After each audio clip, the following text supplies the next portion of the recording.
Good morning everyone. मैं सोमेश्वर योग वाशिष्ठ महावाक यज्ञ के 7वें सत्र में आप सभी का स्वागत करता हूँ। Good morning everyone, my name is Someshwar. I welcome all of you on behalf of art of living organization to the 7th day session of योग वाशिष्ठ महावाक यज्ञ. Our mentor Yatin have joined with us. Yatin, welcome. Very good. So अब तक हमने देखा, just as a recap, we have already completed our first chapter of Yoga Vasishta, and then we continued with the second chapter, which is मुमुक्ष व्यवहार प्रकरण.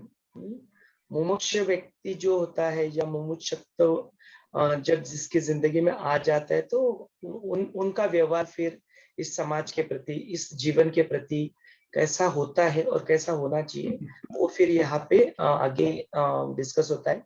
इसमें सब chapters भी है, फ्रॉम 7th से लेके 11th तक चैप्टर्स. चैप्टर 2 में आते हैं सब टॉपिक्स के रूप में. So the initial 7th one goes with Vishwamitra विश्वामित्रांची वैशिष्ट्यांना विनंती. विश्वामित्र जी वैशिष्ट जो ये होते हैं, ऋषि होते हैं, उनसे विनंती करते हैं. एंड देन फिर वो शुकदेव की कथा मिथिला नगरी में वो जाते हैं. How does that, how the पौरुषत्व इज इम्पॉर्टेंट ना, प्रयत्न और दैव. And then that is the next sub topic. See how your effort should be, how it should be in align with the knowledge repository और शास्त्र और गुरु का ज्ञान. गुरु वचनों के बारे में भी हमने कल कहा कि यदि हमें बहुत ज्यादा समय मिलता नहीं है और हम लोग पूरा ये सारा जो शास्त्रों का ज्ञान अपने पास उपलब्ध है, यदि हम लोग उसमें से पढ़ाई उसका कर नहीं पाते, हालांकि करनी चाहिए, लेकिन टाइम के इसमें से कुछ भी कंस्टेंट हो सकते उसके से नहीं होते, तो at least the bare minimum fact कि आप गुरुदेव के वचनों का पालन करें. उतना भी कर लिया ना तो भी आप तर जाओगे. That is what we have seen. And he said that yesterday we also watched the video that the chance is there now. This time let us not miss that chance. Gurudev is very clear in that promise that let's not miss this. Okay, so in this chapter also the concept of shubha, ashubha, bhagya, karma, purusharth and luck and all those factors also do come into picture. So let us see what does Yoga Vasishta talks about all those realities in life, all those द्वंद्व जो चलते रहता है इंसान के बीच में, वो हम लोग यतीन जी से सुनेंगे. So let's begin with the Omkar chanting and गुरु वंदना. हम सभी लोग आराम से अपनी आंखें आराम से बैठ जाए और अपनी आंखें बंद कर ले. एक साधारण सांस अंदर ले और छोड़ दे. एक गहरी लंबी सांस अंदर ले और धीरे धीरे छोड़ते छोड़ते खाली हो जाए.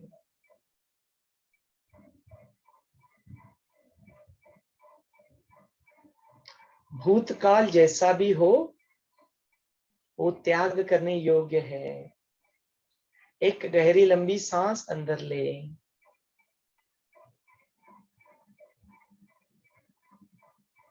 and come back in the moment. वर्तमान क्षण में आ जाए.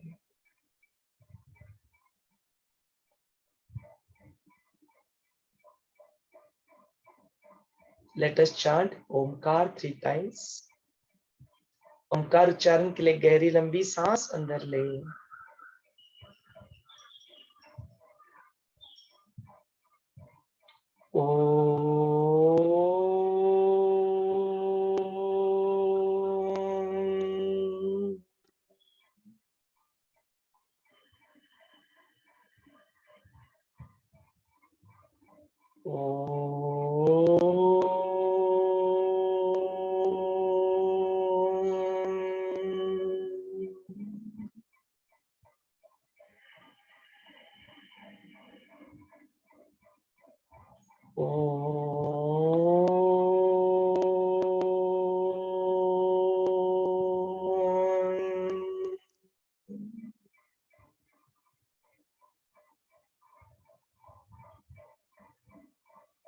गुरुदेव का आवाहन करते हैं। गुरुर्ब्रह्मा गुरुर्विष्णु गुरुर्देवो महेश्वरा गुरुर् साक्षात् परब्रह्म तस्मै श्री गुरवे नमः। तस्मै श्री श्री गुरवे नमः।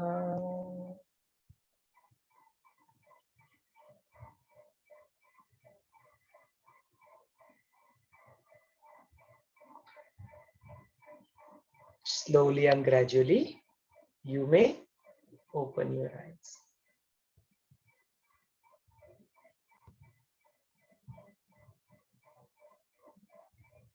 So let's begin. Over to you, Yatin ji.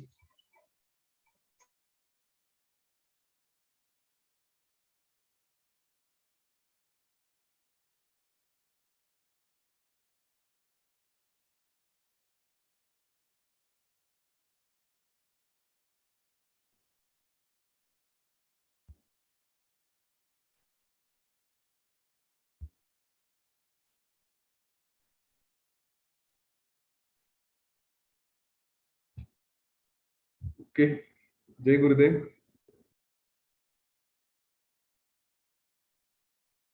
आवाज आ रही है ठीक से सोमेश्वर? ओके। तो आज का 7वां दिन है योग वशिष्ठ के हमारे सेशंस का। और आज हम कल जैसे बताया था मोक्ष के 4 द्वारपाल के बारे में थोड़ी चर्चा करेंगे। ये योग वशिष्ठ के शुरू में ही आता है और मेरे हिसाब से किसी को भी अपने जीवन में कुछ भी प्राप्त करना हो तो ये 4 द्वारपाल बहुत काम के हैं। सर्वश्रेष्ठ ज्ञान यहाँ पे है।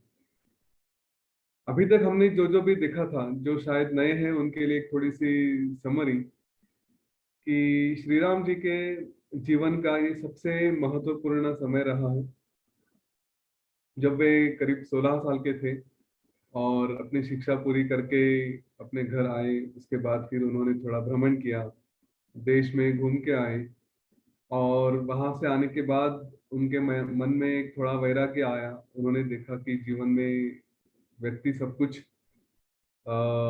आनंद के लिए और मुक्ति के लिए प्रयत्न करता है, लेकिन किसी भी वस्तु में, परिस्थिति में उसको मुक्ति नहीं मिलती।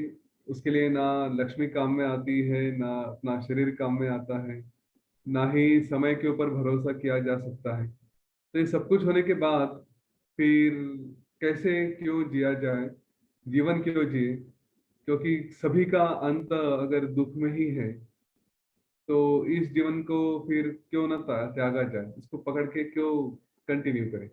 ऐसा उनका एक साधारण सुलभ प्रश्न था। और वे उस समय फिर काफी उदासीन थे और उससे बाहर निकलने के लिए फिर वशिष्ठ ऋषि ने उनको मार्गदर्शन किया। हमने देखा श्री राम जी ने सबसे पहले अपना वैराग्य बताया, उसके बाद फिर वशिष्ठ ऋषि उनको बताते हैं कि जो कुछ भी प्राप्त करना है वो हमें केवल प्रयत्नों के द्वारा ही प्राप्त हो सकता है। अगर श्री राम जी आप चाहते हैं कि आपको मुक्ति मिले, आप यह चाहते हैं कि आपको आनंद रहे, और ये आप मतलब वो भले ही श्री राम जी को कह रहे लेकिन है सारा ज्ञान हमारे लिए। मेरे हिसाब से तो ये दोनों भी ज्ञानी थे, लेकिन श्री राम जी ने ये थोड़ा सा नाटक किया क्योंकि भगवान विष्णु के रूप है। तो सारा जो ज्ञान ऋषियों के पास पड़ा था उसको निकाल कर बाहर लाने के लिए उन्होंने ये इस तरह से प्रयत्न किए कि अपने आप को अज्ञानी बताया और लोगों के पास ये ज्ञान पहुंचाने का प्रयत्न किया। और वशिष्ठ ऋषि ने भी उनको जब ज्ञान दे रहे थे तो बड़ी सुंदरता से थोड़ी थोड़ी हिंट देके कि चलो मैंने कुछ बताया तो उसके ऊपर आपसे भी प्रश्न आना चाहिए। ऐसे एक दूसरे को सपोर्ट करते करते प्रश्नोत्तर हुए हैं और सारा ज्ञान हमारे पास उन्होंने रखा है। तो सबसे पहले वही कहा कि कुछ भी प्राप्त करना है उसके लिए प्रयत्नों की आवश्यकता है। इसको हम सिर्फ आध्यात्मिक ज्ञान की तरफ से नहीं देखेंगे, सिर्फ मुक्ति या मोक्ष के रूप से नहीं देखेंगे। शुरू से मैं कहता आ रहा हूँ कि जीवन मुक्ति या ये जन्म मृत्यु के चक्कर से छूटना, ये तो गोल हमेशा होना ही चाहिए। उसके बाद भी एक हमारा यह गोल होना चाहिए कि हम अपने जीवन में अभी जी रहे हैं तो हम आइडल या सब कुछ छोड़ छाड़ के नहीं बैठेंगे।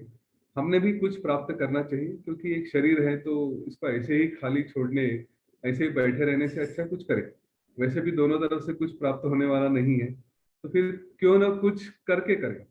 हाँ, ऐसे ही खाली बैठने से क्या होगा। तो जो भी करेंगे सर्वश्रेष्ठ करेंगे, तो हमारे जीवन में नेचुरली जब तक हम उस लेवल तक पहुंचते हैं कि सब कुछ छोड़ दें, हमारे जीवन में ये कुछ ना कुछ प्राप्ति होती है। हमें कभी कॉम्पिटिटिव एग्जाम्स देनी होती है, कभी बिजनेस चालू करना होता है, या फिर कुछ अपने रिलेशंस है उसके ऊपर काम करना होता है। छोटे छोटे गोल रहते हैं और हमारा यह प्रयत्न रहेगा कि वो हर गोल, हर प्राप्ति, यह एक मोक्ष ही है। और उस मोक्ष को प्राप्त करने के लिए केवल प्रयत्न ही काम में आते हैं, प्रयत्नों के बिना और कुछ नहीं होता। वशिष्ठ ऋषि ने ये एकदम जोर, पूरा जोर दे के बताया था कि प्रयत्नों के सिवा कुछ होगा नहीं। भाग्य नाम की कोई वस्तु नहीं होती। अगर कोई भाग्य के ऊपर डिपेंड करता है तो उसको कुछ नहीं मिलेगा। और वहां पे उन्होंने सबसे सुंदर बात ये भी कही कि जो भी कुछ प्राप्त करना है श्री राम जी, वो आपको एड़ी चोटी के जोर लगा के करना है। लेकिन सबसे बड़ी बात है कि ज्ञान में रहिए, अज्ञान में मत रहिए। कुछ भी हो जाए, क्योंकि अज्ञान ये सबसे बड़ा दुख है, सबसे बड़ा पाप है। और चाहे कुछ भी करना पड़े लेकिन ज्ञान की प्राप्ति करें। और ये स्वाभाविक है, हम जिस क्षेत्र में भी कार्य कर रहे हैं उसमें हमें ज्ञान होना आवश्यक है। मैं अगर इंजीनियर बनना चाहता हूँ और मैं इंजीनियरिंग का ज्ञान नहीं रखूंगा, तो उस क्षेत्र का अज्ञान नहीं रहूंगा, तो नेचुरली मेरी वैल्यू आजू बाजू में कुछ नहीं होगी। आप अपने जॉब में हैं, जो भी आपके जॉब से रिलेटेड क्षेत्र होते हैं उसमें आपको ज्ञान में रहना आवश्यक है। वहां पे आप अज्ञानी रहेंगे तो चार लोगों के सामने आपको कोई कीमत नहीं रहेगी। और फिर नेचुरली जो हमें प्रगति करनी होती है वो हमारी नहीं होती। तो ये बहुत सुंदर बातें हैं। हम सिर्फ इतना प्रयत्न करते हैं इन सेशंस में कि जो अध्यात्म में ज्ञान दिया है, जो योग वासिष्ठ में दिया है, उसको आज हम आज के भी कॉन्टेक्स्ट में थोड़ा अप्लाई करते हैं, ताकि ये ना हो कि हम अध्यात्म की राह पे चले और दुनिया के हिसाब से हम एक क्या कहेंगे उसको, नाकाम, फेलियर इस तरह से देखे जाए। ऐसा नहीं होना चाहिए। मैंने पहले ही कहा है कि जो अध्यात्म की राह पे होते हैं उनकी बुद्धि क्लियर होती है, वो योग शास्त्र का अभ्यास करते हैं, तो ये स्वाभाविक है कि वे दुनिया में सर्वश्रेष्ठ ही रहे, हर क्षेत्र में श्रेष्ठ रहे, वे कभी भी फेल्यूर कहीं ना रहे। और इसलिए ये सारा ज्ञान हम आज देख रहे हैं।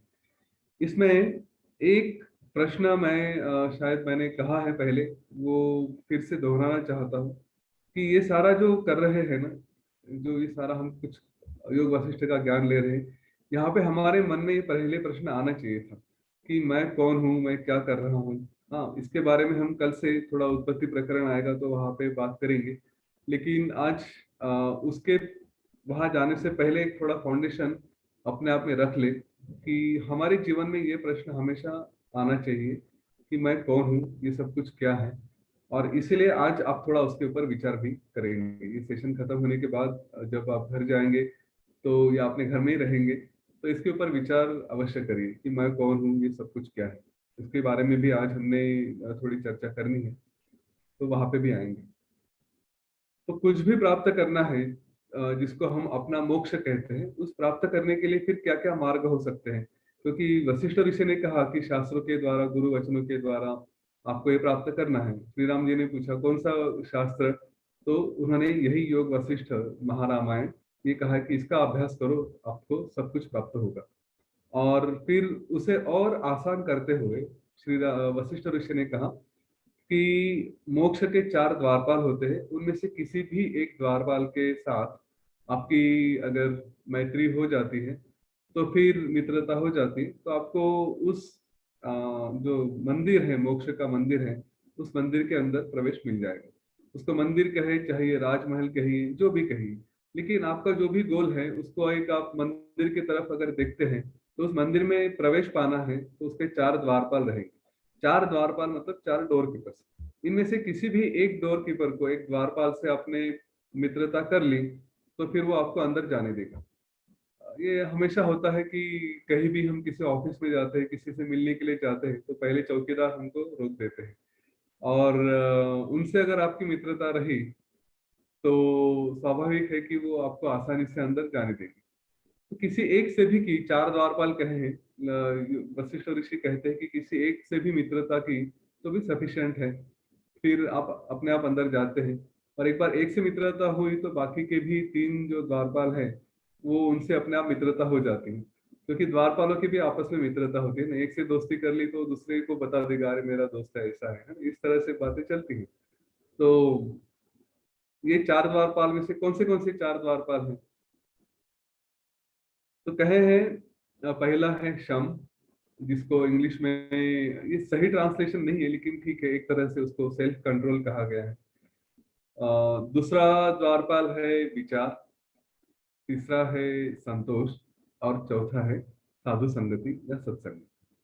ठीक है, तो पहला है शम, सेल्फ कंट्रोल, दूसरा संतोष दैट इज कंटेंटमेंट, तीसरा है विचार, जिसको हम कहते हैं क्वेरी, क्वेस्ट फॉर नॉलेज, और चौथा है साधु संगति, कंपनी ऑफ होली वंस। ठीक है, अब चारों पे विचार करते हैं। पहले हम अध्यात्म की दृष्टि से विचार करते हैं और फिर हम देखेंगे कि इसको आज की क्षेत्र में अपने जो भी प्राप्ति करनी है, मटेरियल लाइफ में जो भी अचीव करना है, उसको हम किस तरह से उसका इस्तेमाल कर सकते हैं, कैसे उसका उपयोग किया जा सकता है। तो शम, यह कहा गया है कि जिसके पास शम है, यह गुण, वो हमेशा शांत रहता है। उसकी परिस्थिति में, उसके जीवन में कुछ भी आ जाए, हाँ, उस हर परिस्थिति को शांति से ही देखेगा, उसमें स्थिर रहेगा। उसकी बुद्धि, ये ऐसे कहती कि मेरू पर्वत के समान, जैसे जैसे मेरू है, मेरू पर्वत जितना स्थिर होता है वैसे इसकी बुद्धि रहती, वो उतना ही स्थिर रहेगा। जीवन में कितने भी ऊंच नीच आ जाए, कितना भी ऊपर जाए, कितना भी नीचे आ जाए, हमारा अपोजिट वैल्यूज आर कॉम्प्लीमेंट्री का पॉइंट है ये, कि यहाँ पे जीवन में जितना भी उतार चढ़ाव आ जाए, वो व्यक्ति उस परिस्थिति में स्थिर रहेगा और इतना शांत रहता है कि ऐसा कहा जाता है उसको देखने के बाद या उसके संपर्क में आने के बाद अच्छे अच्छे लोग कितने भी गुस्से में रहे, कुछ भी रहे, वे भी शांत हो जाते हैं। उसके साथ रहेंगे तो एकदम आनंद की प्राप्ति होती है। तो उसके संपर्क के, जैसे हम गुरुदेव को देखते हैं ना, मेरे साथ ये कई बार हुआ है कि कुछ प्रश्न लेके जाता हूँ उनके सामने और फिर पूरा भूल ही जाता हूँ। हाँ, कोई प्रश्न ही नहीं रहता। सोमेश्वर जी भी ये मानते हैं, कुछ भी हो जाए वो प्रश्न ही नहीं रहता, इतना उनका एक खुद का ऑरा रहता है, अंदर से इतने शांत रहते हैं। गुरुदेव ने भी अपने आप से कुछ कहानियां बताई थी कि कभी एक बहुत हिंसक, वायलेंट जो क्राउड होता है उनके सामने आया था, लेकिन गुरुदेव ने जो उनकी शक्ति थी, अपने आप को इतना शांत रखा कि सामने वाले भी उतने ही शांत हो गए। उनकी तो कई कई कहानियां हैं, एकदम बड़े बड़े सांप को भी वो अपने पास ऐसे रख लेते हैं जैसे कुछ किसी का, उनको कुछ होता नहीं है। आजू बाजू के लोग डरे रहते हैं लेकिन गुरुदेव को कुछ होता नहीं है। तो कभी समय मिला तो वो कहानी भी बताऊंगा कि कैसे हिंसक जानवर भी उनके साथ एकदम शांति से रहते हैं। लेकिन शम का यह गुण है, और हम देखेंगे इसको, ये कहा गया है कि सेल्फ कंट्रोल कहते हैं इंग्लिश में। यह वो गुण है कि जहाँ पे आपको आपकी मन की स्थिति इतनी सुंदर रहती है, इतनी स्थिर रहती है कि कुछ भी हो जाए, आप उस पे एक आम भाषा में कहा जाए तो आप हिलते नहीं, आप स्थिर रहते। अभी ये गुण क्या होता है और ये कैसे प्राप्त किया जाता है, इसके बारे में भी थोड़ी चर्चा करेंगे। हम क्यों विचलित होते हैं किसी भी परिस्थिति में, तो उसके कुछ कुछ कारण हैं। देखें कि क्यों विचलित होते हैं। विचलित होने का एक सबसे पहला कारण है कि हमारी अपेक्षा होती है कि कुछ परिस्थिति, कुछ व्यक्ति, कुछ घटनाएं या कुछ विचार ये एक पर्टिकुलर तरह से हो, और जब वो वैसे नहीं होते तो फिर हम उसको स्वीकार नहीं कर सकते, और जब हम स्वीकार नहीं कर सकते तो स्वाभाविक है कि हमें फिर थोड़ी गुस्सा आ जाता है, क्रोध आ जाता है, या फिर हम जैसे दूसरा एक गुण है कि हम जो षड ऋतु रहते हैं तो उसमें से किसी एक चीज को हम अब जो एक्सपेक्टेशन उससे कुछ अलग समझते हैं। जैसे किसी व्यक्ति ने किसी सुंदर स्त्री को देख लिया तो मन विचलित अगर हो जा रहा है, तो क्यों हो रहा है? क्योंकि उसने जो अपेक्षा रखी होती है उससे कुछ ज्यादा उसको दिख रहा है। तो ये जो हमारी बाउंड्रीज रखी है, एक तो मैं जो अपेक्षा करता हूँ उससे कुछ तो ज्यादा है, या जो अपेक्षा कर रहा हूँ उससे कुछ तो कम है। कम है तो गुस्सा आ जाता है, क्रोध आ जाता है, ज्यादा है तो फिर हम उसमें फंस जाते हैं। मोह है, पैसा का हमें कहीं आकर्षण दिखाई दे रहा है, नेचुरली हम अपेक्षा करते हैं कि फिक्स डिपॉजिट में पैसे रहेंगे, तो हमें कितना 5%, 6%, 60% कुछ तो मिलता है। लेकिन कोई आके बोलता है कि मैं तुम्हें 15% देता हूँ, 20% देता हूँ, तो फिर मोह में फंस जाते हैं वहां पे। नहीं, वहां हम पैसे उलझा देते हैं।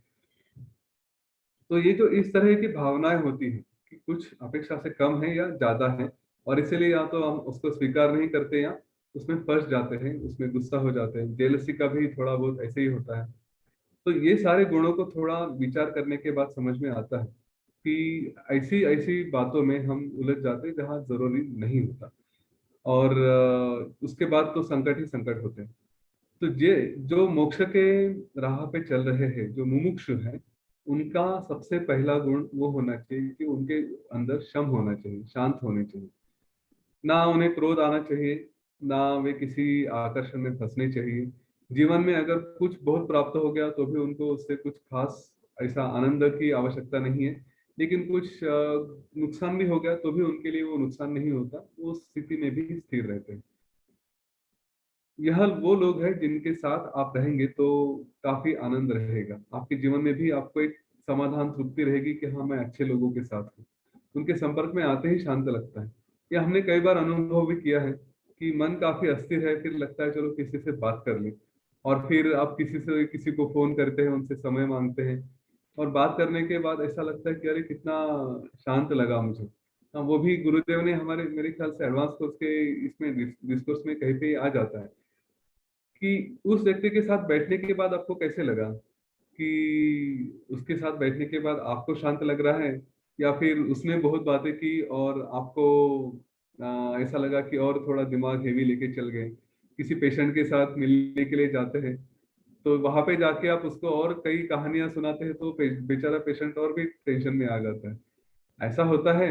या फिर उससे उसके साथ मिलने के बाद ये होता है कि उसको एकदम रिलैक्स लगता है। ये जो मोक्ष के मुमुक्षु का व्यवहार कैसे होगा, तो वो इस बात को ध्यान में रखे। और आपको भी आप मुमुक्षु है इसलिए बताऊंगा कि सुनना ये इसमें एक सबसे उत्तम गुण होता है। आप अपनी कहानी सुनाने के बदले लोगों को सुने, उनको रिलैक्स कर दे, उनको कंफर्टेबल करे, तो वो एक मुमुक्षु का खास गुण होता है। दूसरा है कि दूसरों की कहानियां सुन के हम कभी विचलित नहीं होंगे। ये अक्सर हमने देखा है कि जिनके पास क्षम नहीं होता, वो किसी ने ट्रिगर दे दिया तो अपना भी ट्रिगर चालू हो जाता है। एक व्यवहार की बात बता देता हूँ। जो थोड़े विकेट लोग होते हैं, सास बहू की कहानी मेरी फेवरेट होती है।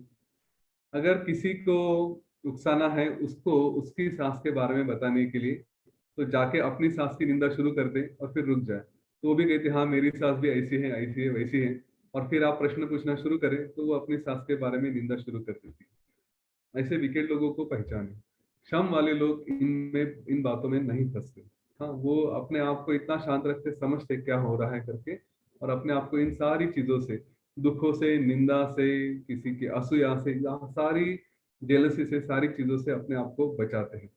यह शम का पहला कैरेक्टरिस्टिक है, सेल्फ कंट्रोल। और यह किस तरह से आता है?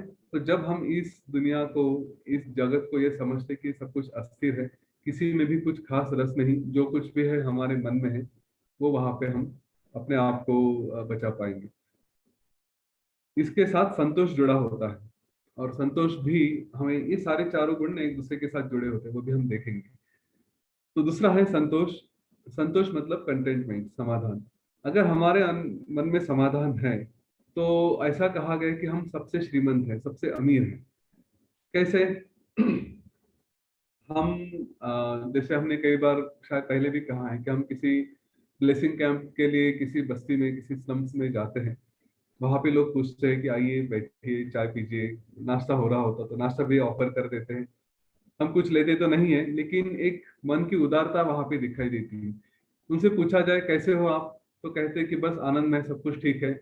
एक छोटी सी 10 बाय 10 की खोली होगी, 10 बाय 10 का कमरा होगा, लेकिन वहां पे भी आनंद में रहते हैं। ये एक संतोष का उदाहरण होता है। ऑन द अदर हैंड हम ऐसे भी लोग देखते हैं कि जो अपने जीवन में सब कुछ प्राप्त कर चुके हैं, बड़े बड़े महल है, उनके नाम से बड़ी बड़ी बिल्डिंग होती है, लेकिन फिर भी समाधान नहीं होता, फिर भी दुख में ही रहते हैं, फिर भी कंप्लेंट करते रहते हैं कि मुझे ये चाहिए वो चाहिए। हमने बड़े बड़े बिजनेस हाउसेस देखे हैं कि प्रॉपर्टी कंपनी के डिस्ट्रीब्यूशन इसके ऊपर भी झगड़ा होते रहता है। किसी ने सचमुच मन में शांति होती तो कह देता कि नहीं छोड़ दो। हम अच्छे अच्छे घरों में भी, बच्चों में भी झगड़े होते देखते हैं कि एक चॉकलेट के ऊपर झगड़ा हो रहा है।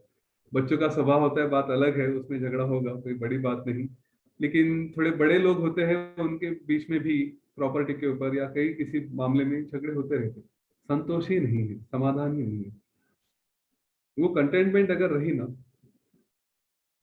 और उसका पॉजिटिविटी का भी एक अप्रोच है, गुरुदेव ने वो भी कहानी बताई है कि हमारे पास सब कुछ है, और ये क्रिएशन ऐसा है कि आपको खाली पेट रहना नहीं पड़ेगा, आपको जो जो भी आवश्यकता रहती है वो हमेशा मिल जाता है। इस क्रिएशन में कोई भी प्राणी ऐसा नहीं है कि जिसको उसकी आवश्यकताएं पूरी नहीं की जाती। सब जो देने वाले ने है वो सब कुछ सबके लिए करके रखा है, सब व्यवस्था करके रखी। हमारा मोह, हमारी जो लोभ होता है, ग्रीड है, वो होता है कि हम मुझे और चाहिए, मुझे और चाहिए के पीछे भागते भागते रहते हैं, और वो समाधान न होने की वजह से फिर दुख में फंस जाते हैं। कई लोग हैं, अगर आप उनके दुख के कारण देखेंगे तो उसमें एक कारण यही है कि मुझे और चाहिए। हाँ, ये और की जो अपेक्षा होती है वो उसका कारण कि मुझे अंदर में समाधान नहीं है, उसकी वजह से और चाहिए में फंसे जाते हैं। और ये समाधान जिसके पास है वो सबसे श्रेष्ठ है। समाधान और सेल्फ कंट्रोल ये एक दूसरे से एसोसिएटेड भी है। शम और समाधान, जिसके पास समाधान है उसके पास अपने आप शम आ जाता है। कई क्षेत्र में है कि लोग और की अपेक्षा करते हैं और उसमें फिर सेल्फ कंट्रोल नहीं रहता, कंट्रोल नहीं रहा तो फिर उसके पीछे भागते रहते हैं। सीधा सीधा उदाहरण है, किसी को डायबिटीज है, शुगर का प्रॉब्लम है, लेकिन किसी पार्टी में चले गए, तो पार्टी में चले जाने के बाद वहां पे यूँ समझे गुलाब जाम दिखाई देते हैं, तो मन कहता है कि अरे नहीं नहीं, मुझे डायबिटीज है, ये नहीं खाना चाहिए। सेल्फ कंट्रोल रखने की कोशिश करते हैं। पर कोई दोस्त आके कहता है कि अरे नहीं, ये तो गुलाब जाम बहुत सुंदर है, इसको खानी चाहिए। तो कहते कि नहीं, मुझे नहीं चलते, शुगर है, डायबिटीज है, नहीं खा सकता। तो दोस्त कहता है अरे ऐसा गुलाब जाम जिंदगी में खाने को नहीं मिलेगा। अपने जो प्रेसिडेंट है, उनका जो शेफ है ना, वो आज स्पेशल यहाँ पे आया है इस पार्टी में और उसने गुलाब जाम बनाए हैं, तो अच्छा मौका है, खा लो। ऐसा अवसर फिर से जीवन में नहीं मिलेगा। तो उसने इतना हमारा ब्रेन वॉश कर देता है कि चलो खा लेते हैं। तो यहाँ पे ना साधु संगति भी कही गई है, उसको भी हम देखेंगे, वो भी एसोसिएटेड है। तो ये हम विचार भी नहीं करते, जाके खाना शुरू कर देते हैं। फिर कहते हैं कि चलो एक ही गुलाब जाम खा लेते हैं, जरा देख लेते हैं कैसा है, कहा इसने इतना, तो उसका रिस्पेक्ट करते हैं। एक गुलाब जाम हम खा लेते हैं। एक गुलाब जाम खाने के बाद इसने इतनी तारीफ की होती है कि वो गुलाब जाम कैसा भी रहे, हमें अच्छा ही लगता है, और वो एक्सेप्शनली अच्छा लगता है, बहुत सुंदर लगता है। तो हम उसको खा लेते हैं और खाते समय कहते हैं वाह वाह वाह, सचमुच कितना अच्छा है। फिर मन कहता है, हमने देखा है मन का स्वरूप कि एक से तो समाधान होता नहीं, तो चलो और खा लेते हैं। हाँ, ना तो समाधान रहा है, और खाते हैं। फिर मन कहता है कि नहीं, थोड़ा कंट्रोल करो, डायबिटीज है, शुगर बढ़ जाएगी। फिर तो मन छूट ही जाता है, कहता है कि कोई प्रॉब्लम नहीं, घर में जाके इंसुलिन का थोड़ा डोज बढ़ा लूंगा। और यह कह के हम लोग उसको और एक एक्स्ट्रा डोज ले लेते हैं, इधर गुलाब जाम भी खा लेते हैं। और जब यहाँ से बाहर निकलते हैं, जब हमारा श्रम नहीं रहता, सेल्फ कंट्रोल नहीं रहता, वो खाने के बाद थोड़ी देर में विचार होता है कि काश मैंने अपने आप पे कंट्रोल किया होता। अगर मेरा अपने आप पे संयम रहता, श्रम रहता, विचार कर सकता, तो ये गुलाब जाम तो क्या बड़ी बात है, उसको छोड़ देता। लेकिन उस समय हमने जो गवाया, और उस समय एक अपने आप पे थोड़ी सी कभी कभी घृणा भी आ जाती है कि क्या मैं इतना कमजोर हूं कि एक गुलाब जामुन की वजह से अपने आप पे नियंत्रण नहीं रख सकता। हाँ, अपने आप बारे में ही थोड़ा सा अपना विश्वास कमजोर हो जाता है, अपने आप के बारे में घृणा आती है और फिर अपने आप पे प्रश्न करने लगते हैं। ये ज्ञान में रहने के बाद भी होता है। मैंने कल ही बताया कि अगर ऐसा होता है तो उस ज्ञान को और अपनी शक्ति को ना कोसे, वो आगे जाके हमको प्राप्त होने ही वाला है। ठीक है, हम आज थोड़ा कंट्रोल नहीं रख पाए तो कोई बात नहीं, कल जाके आ जाएगा। इसलिए ज्ञान को छोड़ना नहीं, फिर से प्रयत्न करने हैं। लेकिन जब भी हम इस ये गुण हमें एडिशनली दे रहे हैं, प्रयत्न तो करने ही है, लेकिन ये गुणों के माध्यम से हम अपने आप को थोड़ा कंट्रोल भी करने की कोशिश करें। तो यह सेल्फ कंट्रोल ना होते हैं, जब नहीं रहता हमारे ऊपर सेल्फ कंट्रोल, तो उसका एक कारण है कि समाधान नहीं है। अगर हमने अपने आप को बताया होता उस समय कि ऐसी कई सारी चीजें होती हैं जीवन में, कि कौन सी बड़ी बात है, ये गुलाब जाम बता रहे हैं, लेकिन मेरे अभी तक कितने जन्म हो चुके हैं और कितने जन्मों में मैंने कितने बार क्या क्या नहीं खाया है। तो इस बात का एक जानकारी अगर हमारे पास रहती है, इस बात यह ज्ञान अगर हमारे पास रहता है, तो वो गुलाब जाम क्या नहीं, बहुत खा लिए इस जीवन में, क्या खा के करेंगे, नहीं चलता शरीर को, शास्त्र में लिखा है ना, मेरा शास्त्र मेरे डॉक्टर बता रहे हैं नहीं चलता तो नहीं चलता, छोड़ दो। क्या उसके पीछे इतना अट्रैक्शन क्या है? यह जब हमें ज्ञान रहता है तो हम सेल्फ कंट्रोल आसानी से लेके आते हैं। कहीं तो समाधान भी उसको कॉम्प्लीमेंट करता है, समाधान भी उसको सपोर्ट करता है। मेरे पास समाधान है, मैं अपने जीवन में कई बार सब कुछ कर चुका हूँ, मैं तृप्त हूँ। वरना हम एक चाय तक नहीं छोड़ सकते। अगर समाधान नहीं रहा, सेल्फ कंट्रोल नहीं रहा, तो हम चाय की आदत भी नहीं छोड़ सकते। हम जितने देखते लोग व्यसनों में फंसे हैं, कहीं पे सेल्फ कंट्रोल नहीं है, कहीं पे समाधान नहीं है। हो गया ना, कितना करना है, कितना ड्रिंक्स लेना है, कितना स्मोक करना है, कितना नॉनवेज खाना है। अपने शरीर को समझाइए कि ये सब सफिशिएंट है, मैं कर चुका हूँ, इसमें और आगे जाने की आवश्यकता नहीं है, हो गया, अब छोड़ो। लेकिन हमारा समाधान नहीं होता। जिसके पास समाधान है वो सबसे श्रीमंत है, सबसे अमीर है। जिसके पास सेल्फ कंट्रोल है वो सबसे, उसके पास सबसे बड़ा आनंद है, सबसे, जिसको हम कहेंगे परम सुख है। ये देखिए, जब भी आपके जीवन में ऐसे कभी परिस्थिति आई है कि सेल्फ कंट्रोल का उपयोग करना है, और जब हमने सेल्फ कंट्रोल रखा, उस समय हमें लगता है कि हाँ, सचमुच मैं कुछ तो योद्धा हूँ, मैं कुछ विजय प्राप्त कर सका हूँ। आगे जाके योग वशिष्ठ में इस गुण को काफी महत्व दिया गया है, जिसमें सेल्फ कंट्रोल है, शम है। कि ये बड़े बड़े योद्धा भी, उनको यूं कहेंगे, युद्ध में जाके बड़े बड़े युद्ध जीतेंगे, सब कुछ करेंगे, बड़े बड़े पहलवान हैं, लेकिन अपने मन के ऊपर अगर नियंत्रण नहीं रख सकते तो फिर कुछ नहीं है। और जो अपने मन के ऊपर नियंत्रण रख सकते हैं, जो सेल्फ कंट्रोल रख सकते हैं, जो शम में है, समाधान में है, वे सर्वश्रेष्ठ है, क्योंकि उन्होंने सबसे श्रेष्ठ युद्ध जीत लिया, मन का युद्ध जीत लिया। ठीक है। तीसरा है विचार। ये है सर्वश्रेष्ठ ज्ञान। विचार के जैसा ज्ञान नहीं। कौन सा विचार होना चाहिए? कि मैं कौन हूँ, इस जीवन में मैंने क्या प्राप्त करना है, ये आजू बाजू जो देख रहा हूँ वो सचमुच सच है कि झूठ है। मैं अपनी तरफ से हमेशा विनोद से कहता हूँ कि यहाँ पे पैदा होने के बाद जब भी हमें अवसर मिला, अगर हमने इस बात का विचार ही नहीं किया कि मैं कौन हूँ, तो फिर इस जीवन में क्या किया? हाँ, यहाँ तक आए और यही नहीं पूछा कि मैं कौन हूँ, सब कुछ किया, सब जीवन भर भाग दौड़ करते रहे, जॉब किया, फैमिली बढ़ाई, संसार किया, झगड़े किए, प्रेम किया, सब किया। लेकिन यह जो दिख रहा है आईने में खड़ा होने के बाद, कम से कम पूछो तो भाई कौन है? हाँ, दिख रहा है वो शरीर है क्या? तो फिर जो मरा हुआ है वो भी तो शरीर ही है। तो दोनों में फर्क क्या है? तुम जो चल रहे हो तो कौन है वो चला रहा है? ऐसा कौन है कि जिसको हम कहें कि हाँ वो मैं हूँ? वो मैं मतलब क्या है एग्जैक्टली? आगे जाके बहुत सुंदर मेडिटेशन है, उसमें भी इस बात का रेफरेंस आया है। थोड़ी उसकी झलक बता देता हूँ कि जो कहते हैं ना मैं, उसको पूछो कि कहाँ पे है, सर पे है या पाँव पे है।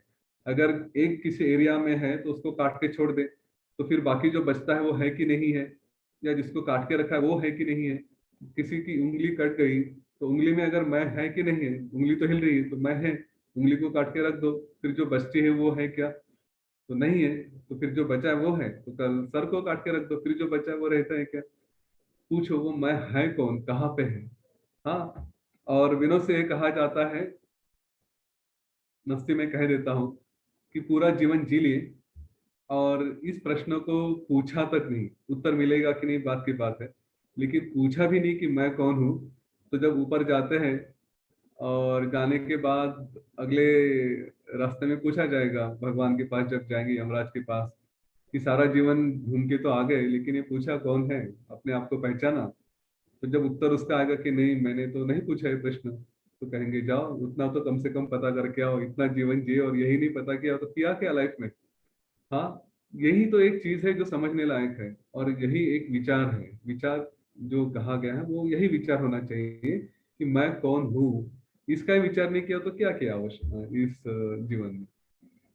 तो सबसे श्रेष्ठ ज्ञान मतलब आत्मविचार। हाँ, यही विचार है सर्वश्रेष्ठ ज्ञान। और चौथा है साधु संगत, सत्संग। देखिए, आज आप सत्संग में हैं, आपको किसी ने फोन करके बताया होगा, किसी ने व्हाट्सएप ग्रुप पे ऐड किया होगा, किसी ने कहीं तो बताया होगा कि जाओ जरा इस ज्ञान को सुनो। और यह ज्ञान आज मैं आशा करता हूँ आपको प्रिय लग रहा है, आनंद दे रहा है कि कुछ तो हमें मिलेगा अपने जीवन में सुख देने के लिए। हम इस जीवन में, हमारे कई सारे मित्र होते हैं और हम कई संगति में रहते हैं। तो ऐसे कौन से लोग हैं कि जिन्होंने हमें सचमुच जीवन में सबसे श्रेष्ठ आनंद देने वाली बात कही। किसी ने हमें कुछ दिया होगा, गिफ्ट दिए होंगे, किसी ने हमें कोई कंपनी दी होगी, किसी ने हमें कोई साथ दिया होगा, कुछ नॉलेज दिया होगा। पर क्या ऐसा ज्ञान दिया है, या कोई ऐसी राह पे लेके आए हैं कि जिससे जीवन में हमेशा के लिए ही सुख मिले? ऐसा कोई है? अगर ऐसे है तो वो आपके सच्ची साथी है, वो साधु है, जो एक्चुअल जो हम उनको कहेंगे साधु संगति है। साधु किसको कहा जाता है? जो साध्य को प्राप्त करा देता है। मेरे जीवन का जो भी साध्य है, मुझे जो प्राप्त करना है, साध्य मतलब क्या? जो मुझे मिलना चाहिए, जो मुझे चाहिए, वो जो मेरा साध्य है, जो उसको प्राप्त करा देता है, उस राह पे लेके जाता है, उसको हम कहेंगे साधु। और हम उसके संगत में है कि नहीं, ये देखना चाहिए। इन चार गुणों में से तीन गुण हैं जो शम, विचार और संतोष, ये मन की स्तर पे होते हैं। लेकिन साधु संगति ये ऐसी है कि जो हम किसी के हाथ में दे देते हैं, और इसीलिए ये सबसे आसान है। बस आपको किसी के ऊपर श्रद्धा रख के ऐसा कोई मित्र पकड़ना है जिसके हाथ में अपनी जीवन की डोर थमा देगी। और ऐसा पुरुष या ऐसा ऐसी व्यक्ति आपके जीवन में होनी आवश्यक है। पिछले जो सत्रों में था, वहां पे भी ऋषि नित्य प्रज्ञा जी ने इस बात को बड़ा जोर दे के कहा था कि कोई तो हो कि जिसके ऊपर भरोसा रख सके, विश्वास रख सके, जिसके साथ आप ओपन हो सके कि हाँ, मेरे जीवन की डोर तुम्हारे हाथ में है। तुम जो कहोगे, तुम जिस तरह से मार्गदर्शन करोगे, वो सर्वश्रेष्ठ होगा।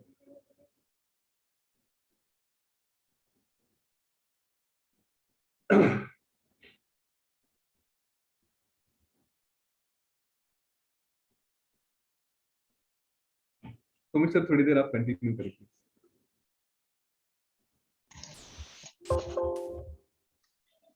यहाँ पे जो बातें चल रही है ना, it is such A amazing insights. मोक्ष के चार द्वारपालों की बात हो रही है, मोक्ष की बात चल रही है, मुमुक्ष व्यवहार की बात चल रही है। तो बोलते जो भी ये ज्ञान जो है ना, जिन्होंने एडवांस कोर्स किया है, they are aware about it. बोलते कि जो 4 क्वालिफिकेशंस होते हैं, this are the 4 qualification. If you have noticed, मैंने चार्ट पे भी इसके बारे में लिखा है। सो दिस 4 क्वालिफिकेशन, जो द स्टूडेंट ऑफ स्पिरिचुअलिटी, जो भी अध्यात्म की राह पे चल पड़ते हैं, इस जर्नी के ऊपर निकल जाते हैं, तो बोलते हैं उनके वो 4 क्वालिफिकेशंस उनमें हमेशा स्थित होने चाहिए। So which are those 4 qualification? चातुर्य, they are said they're viveka, or the power to discriminate between the real and unreal. अक्सर हम लोग इसको भूल जाते हैं कि रियल क्या है जिंदगी में और अनरियल क्या है। What is the reality and what is not real. Something हम लोग जो जिसको परमानेंट होता है उसको परमानेंट समझते नहीं है, एंड जो परमानेंट नहीं होता है, इम्परमानेंट होता है, टेम्पररी होता है, उसको परमानेंट समझ के उलझ जाते हैं उसमें। तो that viveka, that power to discriminate between the real and unreal is very very important. The second qualification की बात होती है यहाँ पे वैराग्य की, वैराग्य और डिस्पैशन। वैराग्य का प्रकरण योग वशिष्ठ का जो फर्स्ट प्रकरण ही हमने देखा कि वहां पे राम जी अपना वैराग्य यहाँ पे हमें अपने साथ शेयर करते, साझा करते, बोलते देखो फिर ये है, एंड फिर इसकी वजह से तो अभी मुझे कुछ एक्शन लेने की मुझे इच्छा ही नहीं होती कि इस ऐसे ही है सब कुछ, और ये वैराग्य में आ जाते हैं। तो उस पैसिव वैराग्य को छोड़कर एक्टिव वैराग्य में, अपने पुरुषार्थ में रिटर्न आने के लिए हमें क्या करना पड़ता है जिंदगी में, वही योग वशिष्ठ में वशिष्ठ ऋषि उनको बताते हैं। So that is vairagya. Then the third one is the renunciation and the fourth one is the shat sampatti. तो जो फिर यहाँ पे अभी बातें चल रही है, जैसे यतीन जी ने कहा, स्पोक अबाउट द क्षमा, so all those shama, dhamma and all those comes under as a part of the shata sampatti. And then in that also he spoke about those moksha ke dwarpal में भी फिर वो आया कि the thoughts, the contentment and then the shama and the संग, जो साधु का संग जो होता है ना, company of the good people. So ये जो षट संपत्ति होती है, कौन से षट संपत्ति है, we just list them down and then we'll hand it over to Yatin ji. Yatin ji is back with us. So there are these 6 ranges, just षट संपत्ति जिनको कहा जाता है, तो उनमें से पहली है क्षमा, that is the mental quietness. Then the second षट संपत्ति में आता है dhamma, that is the self control. The third one comes as uparati or the self settledness. The fourth one comes is a titiksha or forbearance. Fifth one comes actually the samadhana, the contentment, complete contentment. And the sixth one that is comes is the shraddha or having faith. So ये जो षट संपत्ति की बातें चल रही है, उनमें से ही 4 चीजों को उठा के मोक्ष के द्वारपाल के रूप में यहाँ पे योग वशिष्ठ में प्रस्तुत किया गया। Over to Yatin ji, please walk us through more insights about this. जय गुरुदेव। थोड़ी क्षमा करें, मैं जो विषय बता रहा था साधु संगति के बारे में, और ऐसा कोई व्यक्ति, आप में से अगर कोई जानते होंगे, हमारे एक आर्ट ऑफ लिविंग के टीचर थे, मेरे बहुत ही परम मित्र थे। तो उनको जनवरी में खो दिया और वो थोड़ी भावना एकदम उनकी याद आ गई, तो थोड़ा उसमें खो गया था। तो हम लोग साधु संगति के बारे में बात कर रहे थे, और ये 4 गुण मैंने जैसे बताए अभी कि क्षमा, और उसके बाद संतोष, विचार और साधु संगति। तो साधु संगति ये हमारे जीवन में काफी आवश्यक है।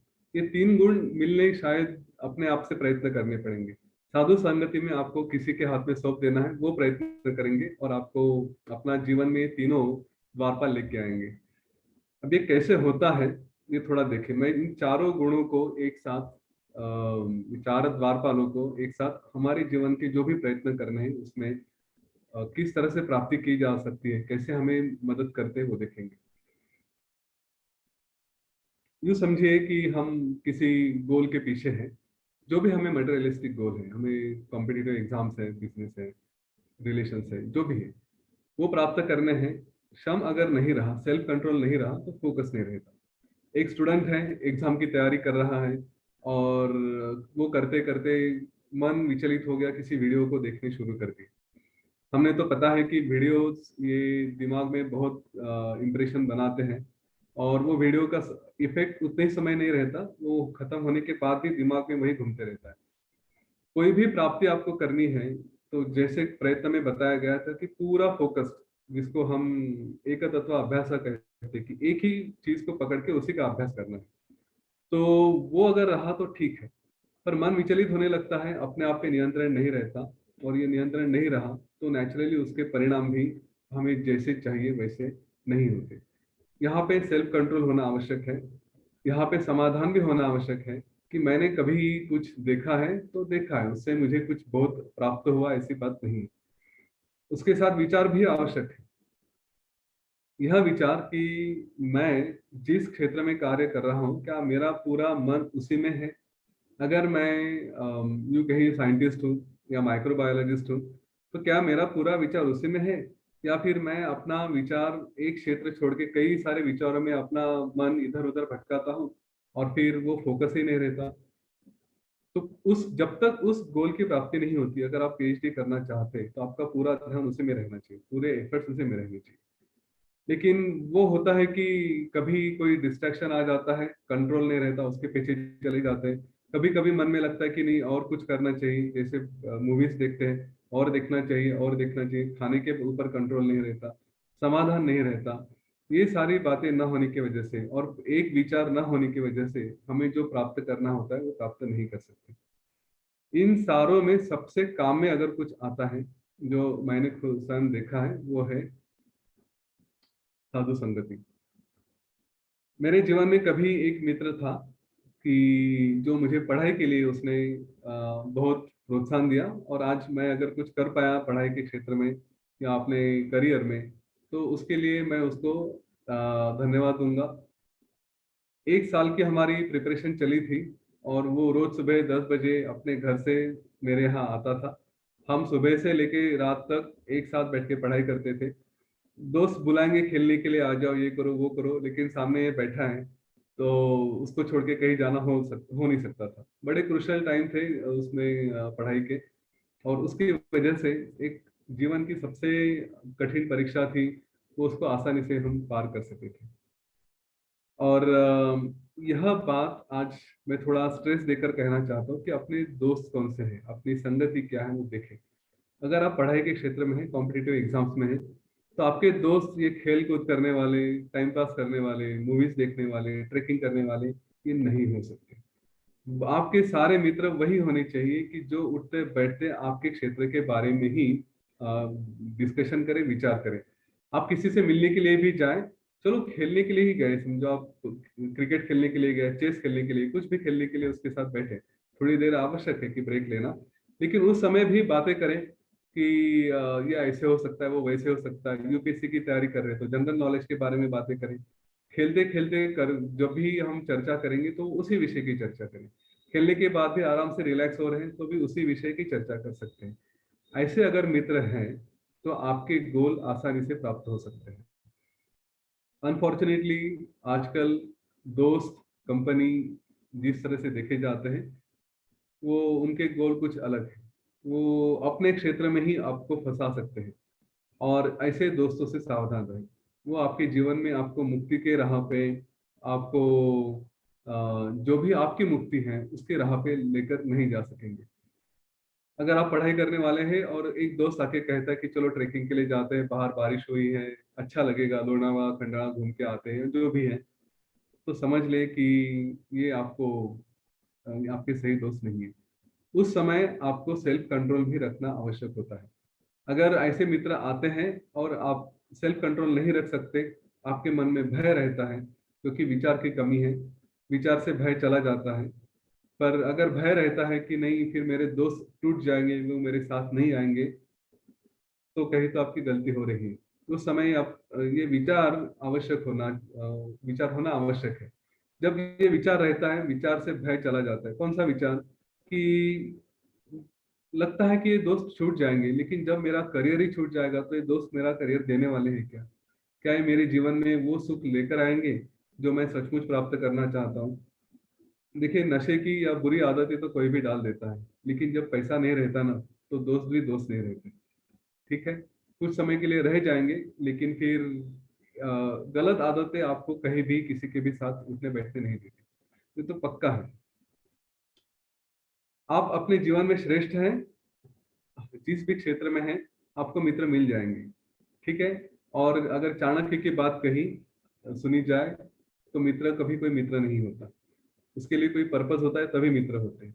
बस साधु संगति वाले मित्र हैं कि इनको इन क्षेत्र में उनको कोई भी किसी भी चीज की आवश्यकता नहीं होती, वो सच्चे मित्र होते हैं।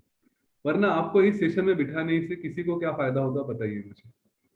आपके जीवन में सुदर्शन क्रिया लेकर कोई आता है तो उसको क्या फायदा है? कोई प्रूव करके दिखा कि पैसा मिलता है, कुछ मिलता है? कुछ नहीं मिलता।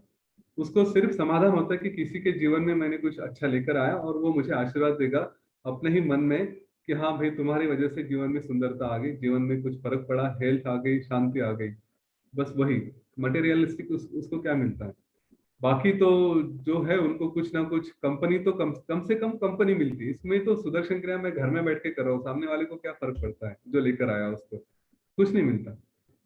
यही बात आवश्यक है कि समझें कि जो मित्र हो रहे हैं, जो साधु संगति हैं, क्या वो साधु है, मेरा साध्य प्राप्त करा देने वाले साधु है या नहीं है। यह बात अगर हमारे जीवन में समझ में आ गई तो आपका जो भी उद्दिष्ट है वो आपको प्राप्त होके ही रहेगा, प्रोवाइडेड आपके जीवन में साधु है।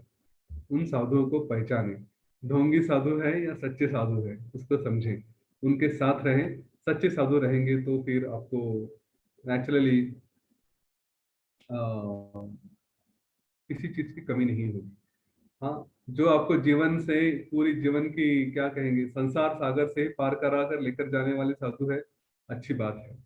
लेकिन डुबोने वाले साधु है कि नहीं ये करते वो करते, आज नहीं तो कल हम फंस जाएंगे।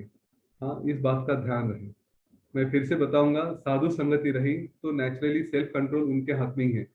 एक दोस्त बैठा है आपके साथ जो आपको पकड़ के बैठता है कि नहीं आज पढ़ाई करनी है करनी है फुल दिन। दूसरा दोस्त कोई आके बोलता है कि नहीं यार चल ट्रेकिंग को चलते हैं, तो ये हाथ पकड़ के बिठा लेगा, तूने मेरे को प्रॉमिस किया था यहाँ पे बैठेंगे दिन भर, आज नहीं जाना है ट्रेकिंग के लिए, कल चला जा। और दूसरे दिन फिर से आके बैठेगा, आज भी बैठते हैं करके। ऐसे मित्र रहेंगे तो बिगाड़ने वाले साधु भी आपका कुछ बिगाड़ नहीं सकते। ठीक है, सेल्फ कंट्रोल वहीं पे आएगा, संतोष की बात ही नहीं आएगी, विचार करने का अवसर भी नहीं देंगे। ठीक है, वो कहेंगे कि यही है, अच्छा करना है, इसी के ऊपर चिपक के बैठो। इसीलिए सबसे अच्छे दोस्त जीवन में होना है। किसी ने बहुत सही कहा है, man is known by his company, right? Identify your company, what is your company, get known by your company. ठीक है, तो ये चार ज्ञान के मुद्दे, चार द्वारपाल, इनमें से किसी भी एक को पकड़िए, मैं कहूंगा साधु संगत सबसे अच्छी है। यह कहने के बाद, ये सारे चार द्वारपाल का उपयोग बताने के बाद वशिष्ठ ऋषि कहते हैं कि श्री राम जी, जो मुमुक्षु है उनके व्यवहार में इन चार में से एक तो गुण होना ही चाहिए। या तो उनमें श्रम होना होना चाहिए, या फिर उनमें कम से कम इस बात का विचार होना चाहिए कि मैं कौन हूँ, उसके आगे बढ़ना है। या फिर उनमें एकदम एक्सट्रीम समाधान होना चाहिए। और उसके बाद जो संतुष्ट है वही अपने जीवन में कुछ कर सकते हैं। जो जिसके जीवन में संतुष्टता नहीं है वो भागते रहेंगे, ये पकड़ो वो पकड़ो वो पकड़ो, उनमें कुछ नहीं मिलेगा। और या तो फिर साधु संग होना चाहिए कि जो एटलीस्ट विश्वास किया जाए कि साधु संगति ही उनको जीवन में कुछ करा दे। तो चार में से कुछ है तो आगे का ज्ञान प्राप्त करने के लिए वे योग्य है। अगर इनमें से एक भी नहीं है तो आगे का ज्ञान वो प्राप्त नहीं कर सकते। क्योंकि कल से हम उत्पत्ति प्रकरण में जाएंगे, यहाँ से और सूक्ष्म ज्ञान प्राप्त होना शुरू होगा। सूक्ष्म ज्ञान के बारे में बातें होती हैं। यहाँ पे अभी तक जो व्यवहार होना चाहिए, बाहर का कैसा व्यवहार होना चाहिए, मन की थोड़ी स्थिति कैसे होनी चाहिए, और वैराग्य किस तरह से आता है, ये सारी बातें अभी तक आती हैं। इसके बाद का ज्ञान और सूक्ष्म होते जाएगा। बड़ा ही सुंदर है, बड़ा ही श्रेष्ठ है, लेकिन उसकी प्राप्ति के लिए कुछ क्वालिफिकेशन आवश्यक होती है। वो इन चार द्वारपाल में से एक होनी चाहिए। आपके पास है तो मुझे लगता है कि अगर आप यहाँ पे आके बैठते हैं तो सत्संग में है, उतना तो है कम से कम। और सुबह 7:30 बजे भी आकर बैठते हैं तो थोड़ा सेल्फ कंट्रोल भी है कि चलो कुछ खोना है तो खोकर यहाँ पे आप बैठ रहे हैं, क्योंकि आपको पता है कि क्या मिलने वाला है। विचार भी कर चुके हैं, संतोष अपने आप आ जाएगा। और वैराग्य प्रकरण सुना तो शायद आप में वैराग्य आया होगा, तो वो भी बताइए कि सचमुच वैराग्य आया कि नहीं। सारी बातों में जो एक शून्यता है वो समझ में आई कि नहीं।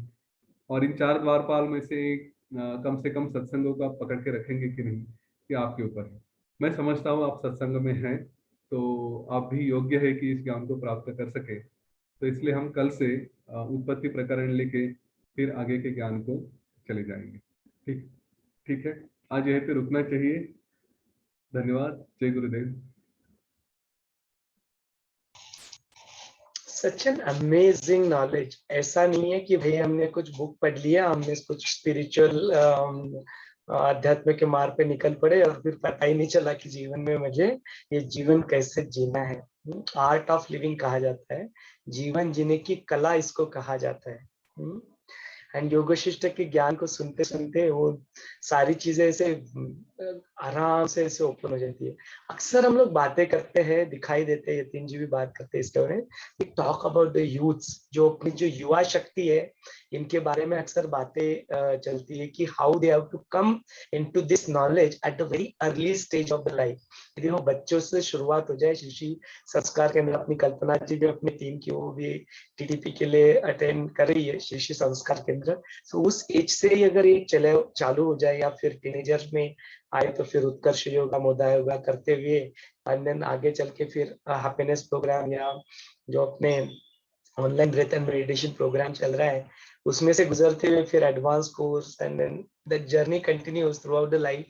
आप विथ एवरीथिंग एल्स, बाकी की सारी रूटीन, जो रोजमर्रा की जिंदगी के जो चीजें चलती हैं, उसको साथ साथ लेते हुए how we can progress in our life, ये सीखने लायक है। और इसके लिए लगता है स्किल, इसके लिए लगता है आर्ट ऑफ लिविंग, जीवन जीने की कला है। दोनों के वीडियो में अगर आप देखो तो वहां पे पीछे there is somebody who is inspiring us. हमारे मुख से जो शब्द निकलते हैं, उनका इंस्पिरेशन, उनका स्रोत वही है। यतीन जी के वीडियो में भी देख ले, ये स्रोत एक ही है, दोनों का स्रोत एक ही है। एक ही जगह से ये उसी कॉन्शियसनेस से, उसी मास्टर माइंड से ये सारी बातें निकल रही है।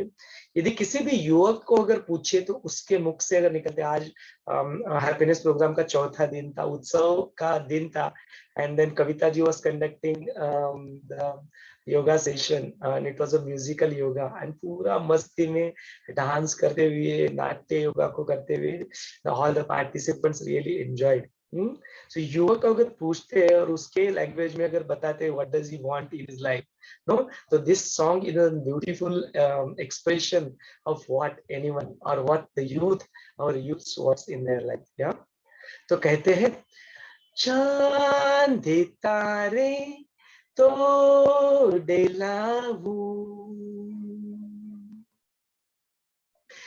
चांद तारे तोड़े लाऊं, सारी दुनिया पर मैं छाऊं, बस इतना सा ख्वाब है, बस इतना सा ख्वाब है। बोलते इतना सा आशा है, दिल है छोटा सा, छोटी सी आशा, बस इतना सा ख्वाब है कि चांद तारे भी मैं यदि चाहूं तो वो तोड़ लाऊं। This dream is there in our youth.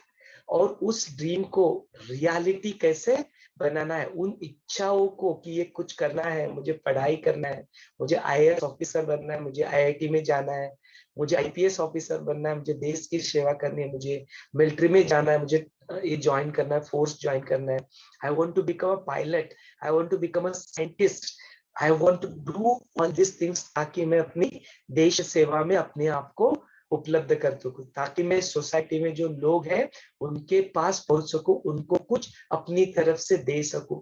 ये आपकी इच्छा है, ये आपका ड्रीम है, ये अपना छोटा सा ड्रीम है, तो come and join this, come and join art of living. सीखिए इस ज्ञान को, इस जीवन जीने की कला को सीखिए, योग वशिष्ठ के ज्ञान को अपनी जिंदगी में उतार ले। ये योग वशिष्ठ का ज्ञान जो राम जी को मिला था, जो उस ज्ञान की वजह से वो शायद उन्होंने नाटक भी किया था जैसे यतीन जी कहते हैं, लेकिन उस ज्ञान की वजह से जो राम जी बने, जो मर्यादा पुरुषोत्तम के रूप में कहलाए, वो ज्ञान आज यहाँ पे, वो ब्रह्मांड का वो जो टाइम फ्रेम था वो यहाँ पर रिक्रिएट किया जा रहा है। Thanks to Yatin ji for making himself available. Thanks to all of you for being with us and participate in this. जो संग यहाँ पे हो रहा है, जो सत्संग यहाँ पे हो रहा है, उसको जुड़ जाए उसके साथ, आप तो जुड़े ही हुए हो। इट इज अपनी जिम्मेदारी है, इट इज अवर रिस्पॉन्सिबिलिटी है कि we have to tell all over youths, अपने जो सारे युवा है उनको भी ये ज्ञान पहुंचाए।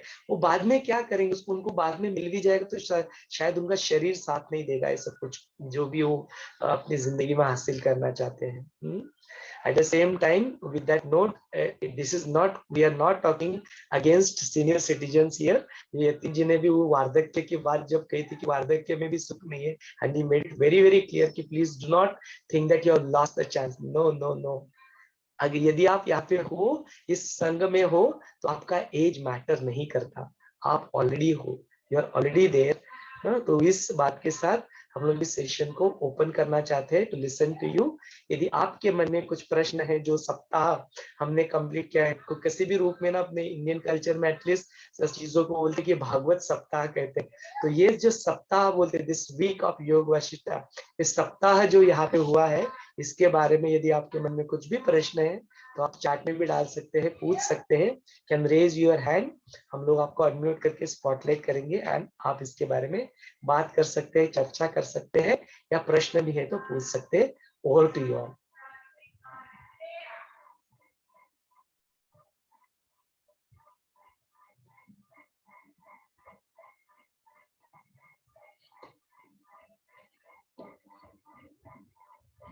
If you just want to raise, because हमने वो unmute वाला ऑप्शन डिसेबल कर दिया है, तो you have to just raise your hand, और या सुशील जी कुछ कहना चाहते हैं।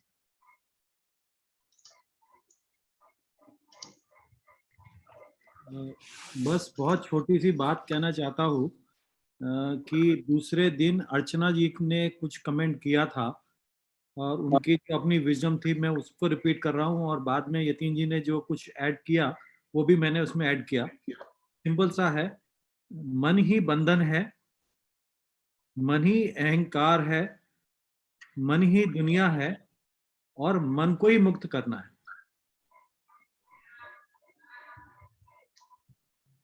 ये बात जरूर आएगी सुशील जी, जो मन का स्वरूप है, there is one chapter on this, full chapter on this, कि मन मन मन बोलते हैं ना कि मन है क्या, तो there is a full chapter आएगा मन, and how to deal with the मन है क्या इन अ सेंस। एक्चुअली जिस चीज को मुक्त करने की हम लोग बात कर रहे हैं, वो मन इन रियलिटी है क्या, तो पूरा पूरा चैप्टर भी है। हमने लास्ट जो 1 महीने के सेशन होते थे उसमें हम लोग we have prepared that drawing also ना, ये सृष्टि क्या है और फिर मन क्या है, फिर मन के स्वरूप के बारे में काफी डिटेल में चर्चा आएगी। अभी के लिए हम लोग यतीन जी को सुनते हैं कि जो आपने कहा उसके बारे में। यतीन। नहीं, सही कहा है उन्होंने, एकदम सुंदर कहा। सब कुछ मन ही है। कुछ समय के बाद जब नॉलेज आ जाएगा ना, तो मन भी कुछ नहीं रहता, मन का भी अस्तित्व नहीं है। हम कोई सिद्ध नहीं कर सकता कि मन है करके। हाँ, वो एक क्षण के बाद मन को आइडेंटिफाई करने वाला कौन है वो भी हम देखते हैं, इसीलिए। बहुत बढ़िया, thank you. Yeah, thanks for sharing, Sushil. That was a really wonderful insight. Thank you for sharing.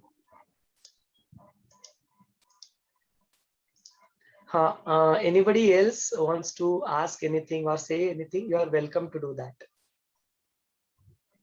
You can raise your hand. वो जो अपना Zoom होता है ना, नीचे आप जाओगे ना तो it allows you to raise your hand. तो वो जल्दी हो जाएगा, you'll be there on the spotlight here. और फिर हम लोग आपको spotlight पे डाल सकते हैं, या chat पे भी लिख दे actually. We are not in that gallery view, तो हमें दिखाई नहीं देता even if you are raising your hand like this, वो दिखता नहीं है। यतीन, you just monitor यहाँ। सुजी, ये बीनू गुप्ता जी, वो कुछ कहना चाहते, आप अपने आप को अनम्यूट करिए बीनू जी।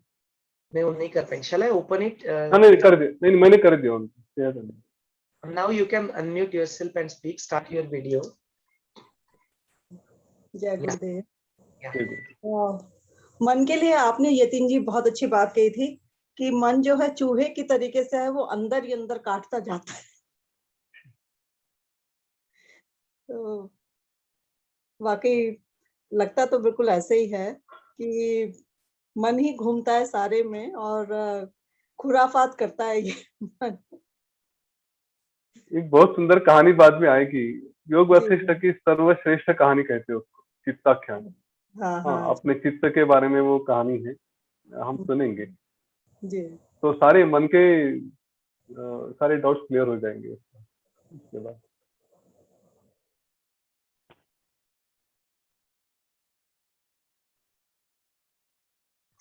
Thanks for sharing, बीनू जी। और कोई कुछ कहना चाहता है इसके बारे में? Yeah, Sushil ji wants to add something. मैंने कॉम्प्लीमेंट किया। अच्छा, it was just a compliment. Okay, okay, great. Yeah, और कोई बात करना चाहता है? हाँ, सुशील जी कुछ बोलना चाहते हैं आप? हाँ नहीं, बस मैं ये कह रहा था कि बीनू जी ने कहा कि मन खुरापाती है, तो उस खुरापात को ठंडक कैसे दे? बस ये थोड़ा सा सवाल रहेगा। अभी शुरू किए हैं हम, तो थोड़ा संयम रखिए, हो जाएगा।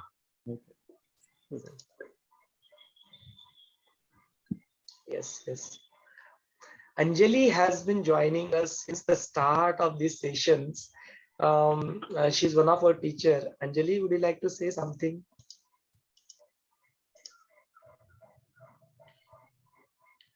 Vijay Lakshmi ji.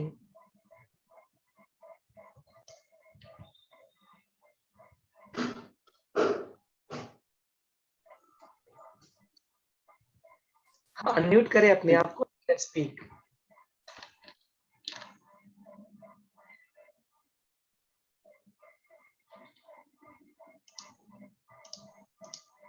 Jai Gurudev. Jai Gurudev. My question is for Etin ji. Yeah. Etin Bhaiya, is this Ashtavakra Gita and Yoga Vasishtha both took place together same time? दोनों एक साथ हुए क्या? नहीं, दोनों नहीं हुए। आई थिंक ये अष्टावक्र गीता का मुझे एग्जैक्टली पता नहीं, पर यह है कि दोनों एक साथ नहीं हुए। शायद अष्टावक्र जनक, वहां पर जो जनक जी का रेफरेंस, उनका जो नाम लिया गया है, और यहाँ पर राम जी का जो हुआ है, तो आर दे सेम? नहीं, दे आर नॉट सेम। इतना है तय है कि जनक, क्योंकि जनक ना एक it's a title. Okay, Mithila के जो नरेश हुआ करते थे, तो हर राजा वो जनक हुआ करते थे, और उनकी कई सारी परंपरा थी जनक राजाओं की, और सारे के सारे विद्वान, सारे के सारे आत्मज्ञानी। तो उनमें फिर कोई एक जनक है, कोई दूसरे जनक है। अष्टावक्र गीता के शुरू में बताया गया है कि ये आवश्यक नहीं कि वो यही रामायण के समय के जनक होकर।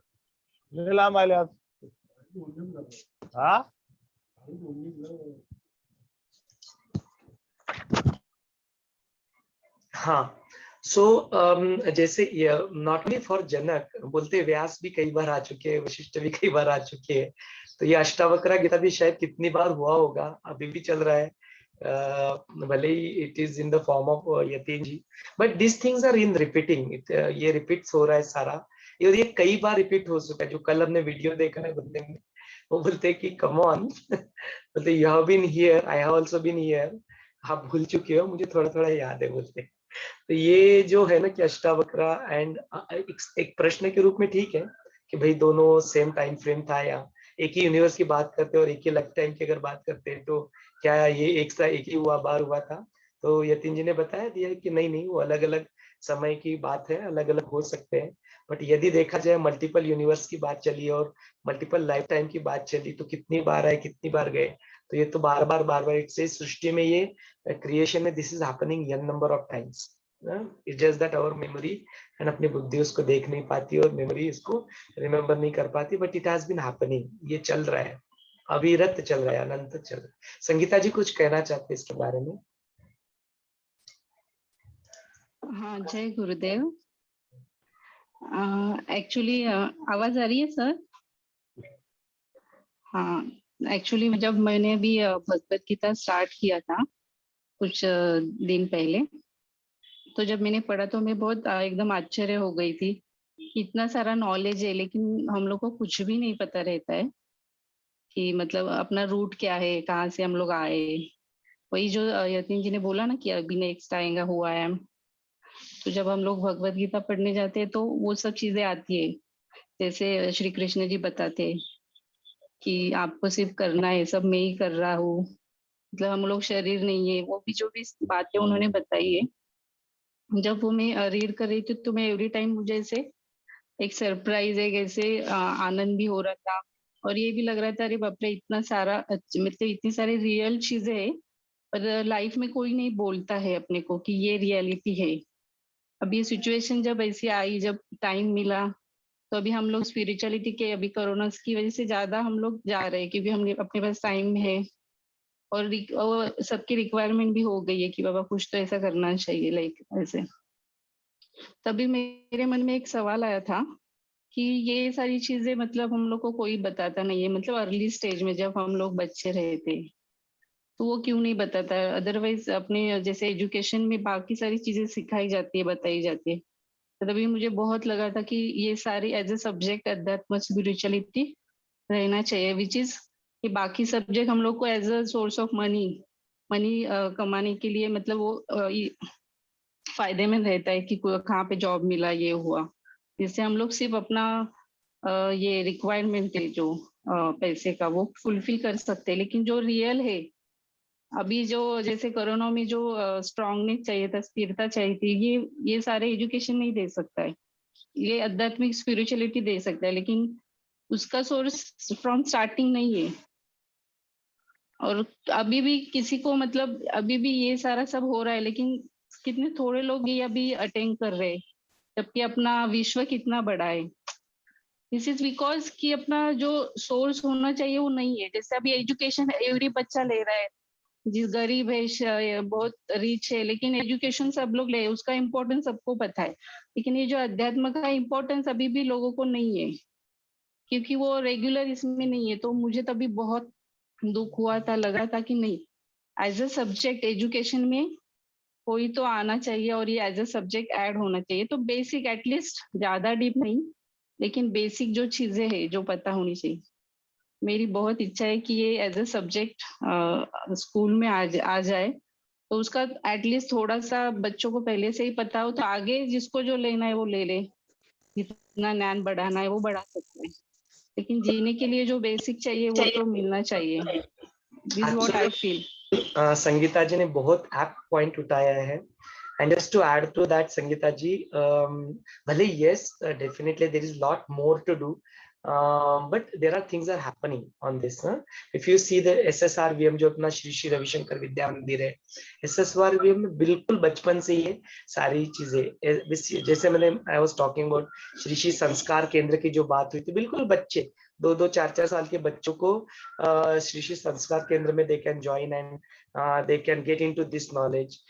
देन मेरा बच्चा पोद्दार में पढ़ता है, तो मैंने पोद्दार में नोटिस किया, they focus on this, they do all this chanting, they focus on even the yoga, pranayama, meditation, ये सब बातें उनको जरूर सिखाई जाती है। तो आइडेंटिफाई की इज अवर, वही संघ की बात आ जाती है ना कि is our child is in the correct संघ और नॉट, नो वो करेक्ट कंपनी में है या नहीं है, ये बहुत इंपॉर्टेंट है अपनी लाइफ में।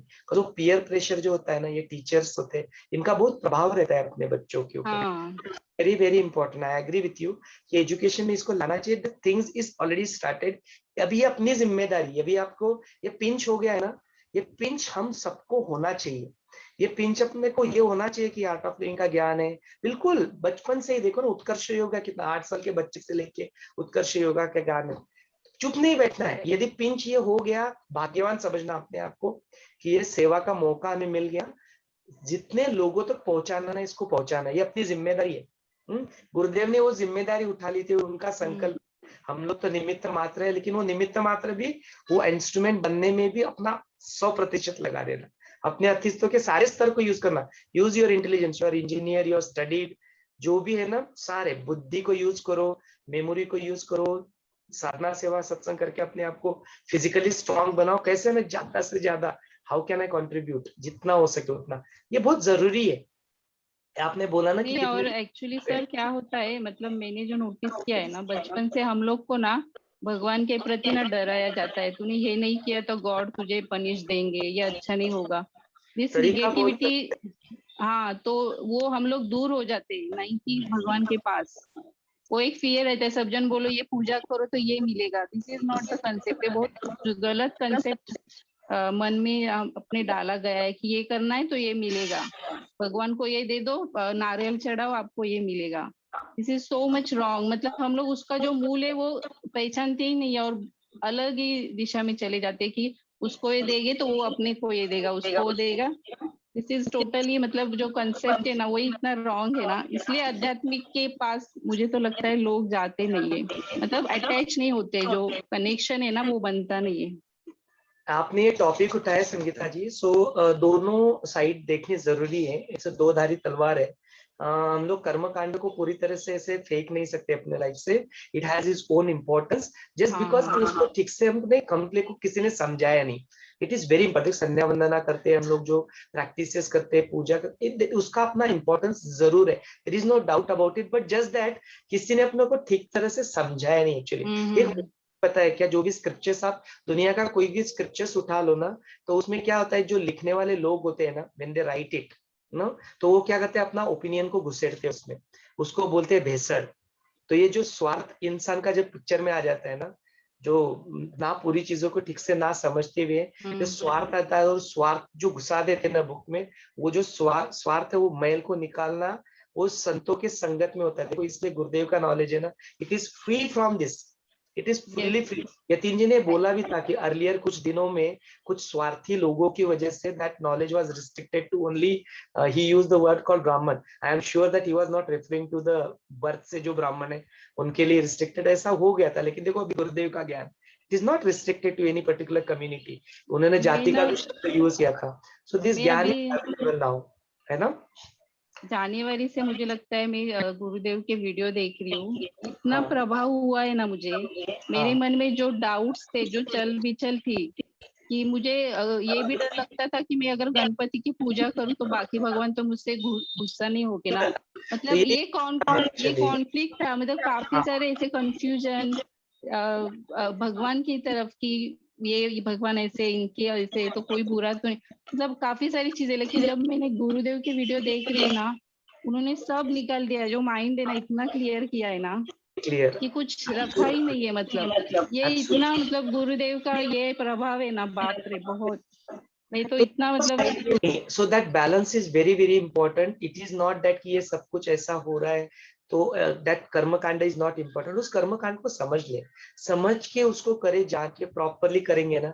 कुछ चीजें सब कुछ जान नहीं सकते, कुछ कुछ रद्दा करके रख के भी करना पड़ता है। संतों ने बोला है तो इसलिए देखो कि आपको गाइड करने वाला प्रिंसिपल कौन है, that is very important in our life. इसलिए यतीन जी बार बार भी कहते हैं ना, वो गुरु वचनों को आप पकड़ के बैठ जाओ ना, तो दैट इज देन हमें वो तार लेगा। So with that note, it's already 8:57 आज का यह सेशन हम लोग समाप्त करते हैं। आपके जो कुछ भी प्रश्न है, आप पर्सनली भी हमें कांटेक्ट कर सकते हैं। We are available. I need to join the Sudarshan Chakra Kriya भी 9 बजे इसी लिंक पे शुरू हो जाएगा। यदि आप में से जिन लोगों ने एडवांस कोर्स किया हुआ है तो लोग रुक सकते हैं टू लर्न द सुदर्शन चक्रा किया, वेरी वेरी पावरफुल। उसके लिए रजिस्ट्रेशन भी करना होता है, तो प्रोसेस तो हम लोग बाद में कर लेंगे। You can stay back here, but it is very important. Before we conclude, I want to request Yatin ji 3 more minutes। Yatin ji जो सब्जेक्ट इन्होंने संगीता जी ने उठाया, it is a very very important subject, ताकि लोग मिसगाइड ना हो जाए इसमें कि this gyan is not restricted to any particular community, but at the same time जो लोग सोचते हैं कि कर्मकांड बिल्कुल जरूरी नहीं है, नहीं नहीं, ऐसा नहीं है। They are also necessary in our life, बस उसको थोड़ी समझने की जरूरत है। And obviously this knowledge is available to everybody, but उसके लिए जो क्वालिफिकेशंस की बात हो जाती है, शायद उस क्वालिफिकेशन के लेवल को अपने आप को ऊपर उठा देना is very very important, irrespective of the birth आपने किस जाति में लिया है, दैट इज रियली इमटेरियल ना। तो then you can reach to the level of that Brahman. We are talking about that you are uplifting your consciousness to that level of Brahman, so that you are eligible to even participate and share this knowledge with everyone. Yatin ji, over to you. 2 more minutes. या तो देखिए, एक समय था कि अपने संस्कृति में सभी के साथ सभी के ऊपर सभी संस्कार होते थे। 16 संस्कार ये सबके लिए थे। श्री राम जी को देखिए, क्षत्रिय थे लेकिन उनके भी व्रतबंध होते थे। तो जो पढ़ने के लिए जा रहा है सबके लिए सब संस्कार होते थे। वो बाद में फिर जिस तरह से हमारे संस्कृति के ऊपर आक्रमण होने लगे, उसके बाद फिर वो धीरे धीरे उसका एक अलग अलग रूप हो गया। स्त्रियों को भी पहले सब ज्ञान मिलता था, बाद में फिर वो क्योंकि वातावरण खराब हो गया तो फिर उनको बाहर भेजना कम हो गया, और इसीलिए फिर कुछ रिस्ट्रिक्शंस उस तरह से आ गए। अपनी संस्कृति में ऐसा ये कभी पहले एक समय में नहीं था कि कुछ रिस्ट्रिक्शंस दे करके, और गुरुदेव ने अभी सब फ्रीडम है तो सबको फिर से ओपन कर दिया है। लेकिन कर्म कांड का एक अपना इम्पोर्टेंस बहुत जरूरी है, वो एक डिसिप्लिन लेके आता है।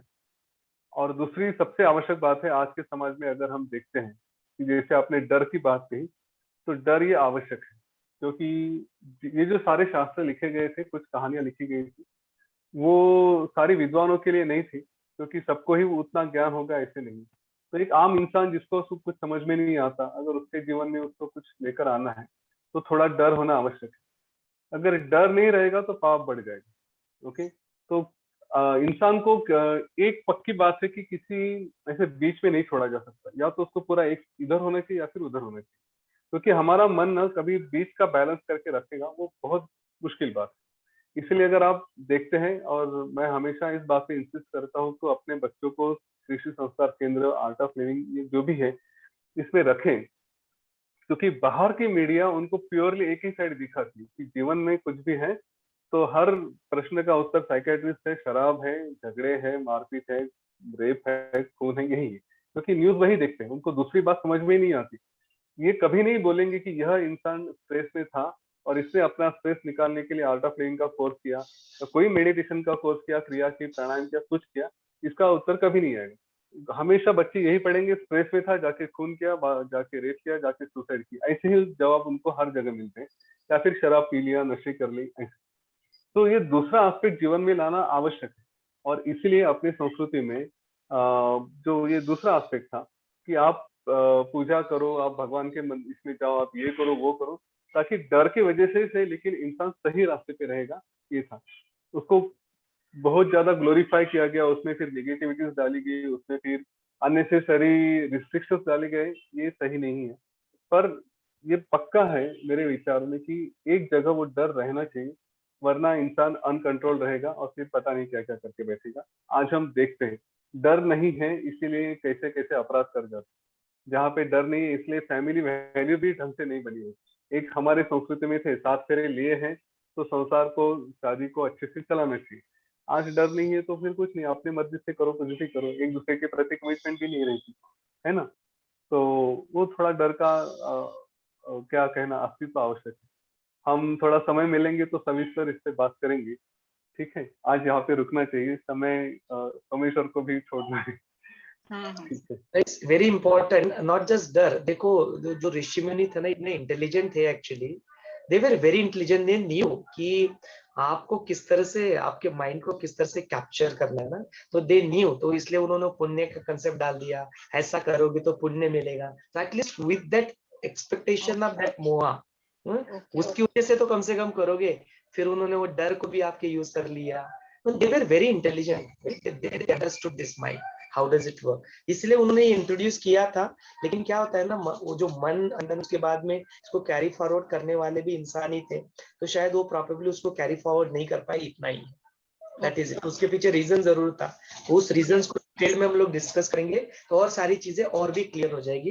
We need to stop here. आप सभी ने ज्वाइन किया यहाँ पे, आप सभी का बहुत बहुत धन्यवाद। यहाँ पे स्वल्प लेते हैं, पुनः कल मिलने के लिए 8 ये सप्ताह जो है इसके जरूर वॉन्डर करें, जरूर योग वशिष्ठ का बुक लेके पढ़े कि अब तक जो 2 चैप्टर हमने देखे हैं उत्पत्ति प्रकरण में जाने से पहले हम लोग वो 2 चैप्टर को ठीक से पढ़ ले। With that note, we will stop here. जय गुरुदेव। जय गुरुदेव। जय गुरुदेव। यतिन भैया, आप टीन एज को कुछ बात करने वाले थे आज, लेकिन अब कभी भी टाइम मिले तो मुझे बोलना। मेरा बेटा बैठा हुआ था आज तक, मैंने बोला तो बैठ जा, आज यतिन भैया टीन एज के बारे में बात करेंगे। तो हाँ, वही गोल्स के बारे में बात किया। हाँ, सुझाव ये राधिका जो सुझाव है ना, ये मेरे मन में भी एक्चुअली इट्स होरिंग।